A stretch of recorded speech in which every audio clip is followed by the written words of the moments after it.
பிதா சுதன் பரிசுத்தாவியின் பெயராலே ஆமேன். இயேசுவில் பிரியமான என் சகோதர சகோதரிகளை, டிவைன் வாய் சேனல் மூலமாக உங்களை அன்புடன் வரவேற்கின்றேன். தவமும் ஜபமும் என்ற தலைப்பில் இன்றைய சிந்தனையாக ஆண்டவர் நமக்கு நாவை பரிசாக கொடுத்தார். சீராக் ஆகமம் அதிகாரம் 51 வசனம் 22 நாம் எடுத்து தியானிக்கின்ற பொழுது, ஆண்டவர் எனக்கு நாவை பரிசாக கொடுத்தார், அதை கொண்டு நான் அவரை புகழ்வேன். ஆமேன்.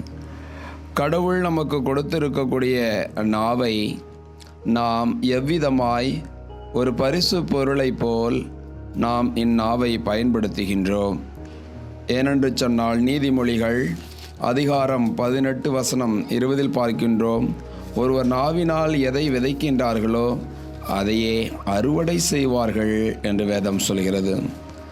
நாவினால் நாம் விதைக்கக்கூடிய ஒவ்வொன்றும் கடவுளுக்கு பிரியமான விதைகளாய் நாம் அவற்றை விதைத்தோம் என்றால் சகல நிலைகளிலும் கடவுள் நம்மை ஆசீர்வதிக்கின்றார். ஏனென்றால், வாழ்வதும் நாவாலே சாவதும் நாவாலே, வாயாடுவோர் பேச்சின் பயனை துய்ப்பர் என்று சொல்லப்பட்ட நீதிமொழிகள் 18 வசனம் 21 படி சகலமும் நாம் வாழ்வின் ஆசியை பெற்றுக்கொள்வது நம் நாவினால். ஆகையால் இந்த நாவை பரிசு பொருளாய் நாம் பக்குவப்படுத்தி அருள் வளர்ச்சிக்கேற்ற வார்த்தைகளை நாம் பேசுகின்ற பொழுது, பிறருக்கு சுவையுள்ள வார்த்தைகளை நாம் பேசுகின்ற பொழுது, அந்த வார்த்தைகளிலே கடவுள் அதிகாரத்தை கொடுக்கின்றார். இந்த நாவினால் கடவுளுடைய வார்த்தையை நாம் பேசி அவரை போற்றி அவரை புகழ்கின்ற பொழுதெல்லாம் நம்முடைய நாவிலே ஒரு கடவுள் வல்லமையை தருகின்றார். இந்த நாவினால் செய்யக்கூடிய ஒவ்வொரு செயல்பாடுகளும் கடவுளுக்கு உகந்ததாக இருக்கின்ற பொழுது கடவுள் ஒரு தெய்வீக வல்லமையின் அபிஷேக ஆற்றலை நம் நாவுக்கு கொடுக்கின்றார்.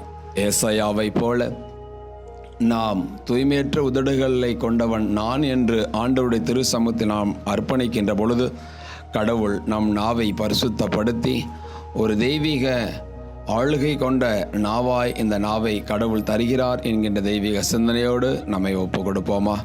அன்பு தெய்வமே, இறைவா, அப்பா, நீர் பரிசாக கொடுத்த இந்த நாவை நாங்கள் பல நிலைகளிலே அப்பா புறங்கூறுதலுக்குரிய நாவாக, பல நிலைகளில் பொய் சொல்வதற்குரிய நாவாக நாங்கள் பயன்படுத்தி விட்டோம். எங்களை தயவு கூர்ந்து மன்னியும்.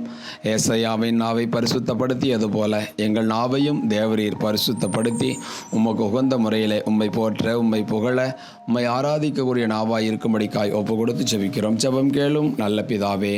ஆமேன், ஆமேன், ஆமேன்.